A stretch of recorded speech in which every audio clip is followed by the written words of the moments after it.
Yo, what's up guys, MxgicIQ here, and I'm back at you guys with another build video. Man, it feels good to say MxgicIQ, man.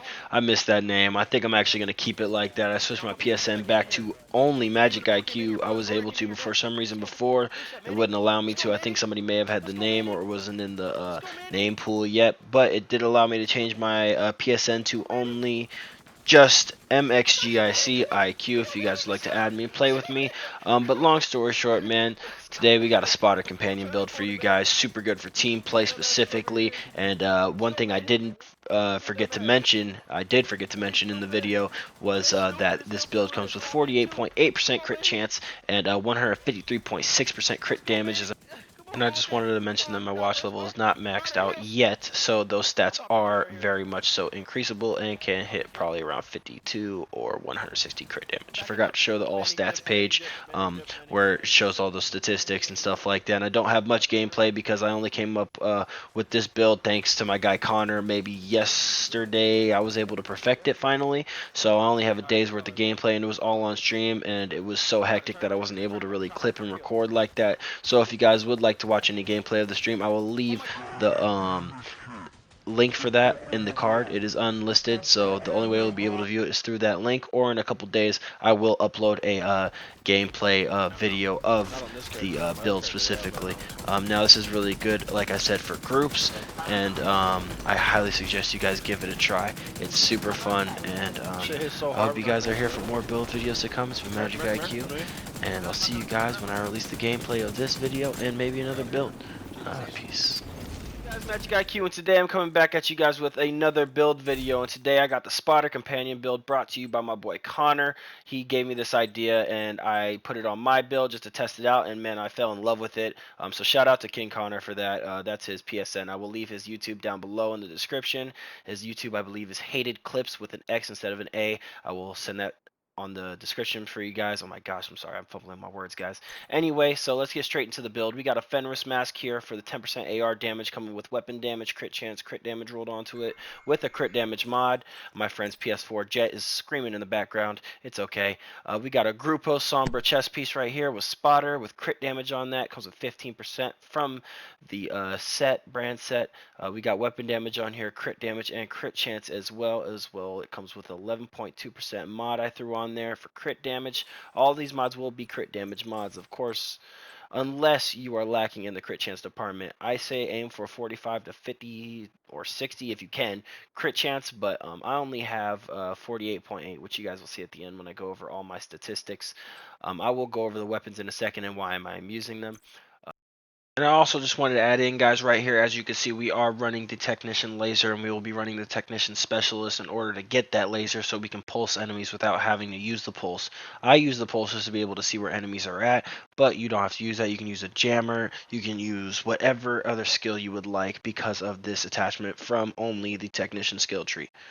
Back to the video. But we have a two-piece Walker Harris here for the damage to armor, which is multiplicative. We got 170k armor, 11.8% crit damage, and 9.7% headshot damage, as headshot damage is a really good stat with ARs because you are always hitting headshots. At least if you beam hard enough, you are always going to hit that headshot. And once you hit 50% crit chance anyway, it's like you're losing a damage attribute anyway.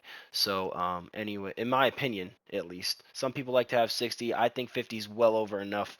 55 is just kind of like right there in that sweet spot. Anything over that's kind of overkill. You don't need it. But if you want to run 60% crit chance, it is always better to know that you have maxed out crit chance. So on the knee pads here, we got crit chance, crit damage, and 170k armor. On the gloves, we got, I'm so lucky to get these because I know people struggle to get these. 11% crit chance, crit damage. 11% crit chance would be nice, right?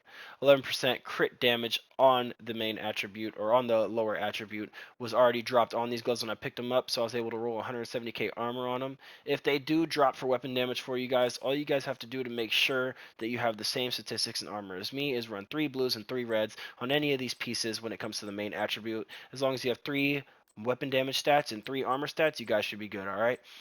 Then there's also damage to armor that's multiplicative that comes on these gloves. That's why we don't care that the brand set is Petrov that comes with LMG damage, because that would be trash on any other build with any other glove. A bunch of clan members joining my stuff right now. I've been promoted to group leader. That's great. Anyway, 15% weapon damage on this companion backpack, as it is a spotter companion build. Comes with crit chance and crit damage, as well as 11.5% crit damage mod. The reason we are using spotter and companion is because companion, you are always, and trust me when I say this, always within 5 meters of an ally or skill if you are playing with a decent group, or should be at least when you're playing with an AR build. And I specifically play with a healer, so I'm always close to him, or I have my skills deployed. If it's either a booster or something like that. But I personally always stick close to at least one teammate, so that 15% weapon damage is always up, and you can run whatever skill you want to stay near it. I personally just run a pulse and a shield because you will always be trying to pulse people and see where they're at, and obviously it is a spotter build, so that'll give you 15% weapon damage as well as to pot companion. You don't even need to have your own skill active; it can be your teammates. So the chest piece here. The reason we have spotter on it is because 15% weapon damage all times, and the reason that the backpack is like this is all time 15% weapon damage as well. Because intimidate is good, but if you lose that bonus armor, you lose the damage stack. And vigilance is what people would usually use with spotter, but in my opinion, as soon as you get shot once, I mean you're basically just gonna keep getting ticked after that. So losing that vigilance over and over again is going to basically be useless, and this companion stays up all the time, so it's a constant 30 instead of a maybe constant 45 or maybe halfway consistent 45. I personally think the companion spotter build works together much nicer in my opinion. Thank you again, Connor, aka Hated Clips on YouTube, for showing me this, and he is my healer as well as my DPS, as Barcode is my other healer. They are very, very good players, guys. If you guys haven't checked out their YouTubes, they will comment on the video down below, and I will also post their YouTubes in the description if you guys want to check them out.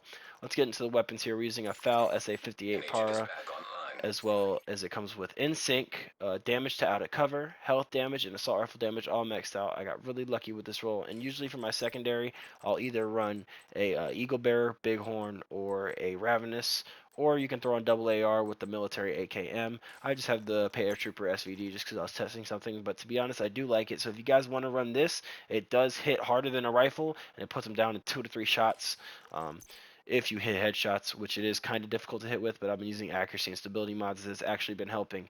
We always use the card pistol just because there's no other better pistol to run, to be honest, unless you want to use an exotic pistol, which you do have the option with on this build because you can run double gold ARs. Alright guys, I appreciate you guys for tuning in. Yeah, we changed it back from Shadow just because it didn't come up in the search references, and to be honest, I can't switch up on you guys, man. I got to keep the old name and keep building the brand. And appreciate you guys for tuning in. It's been MxgicIQ, and I'm out. Peace.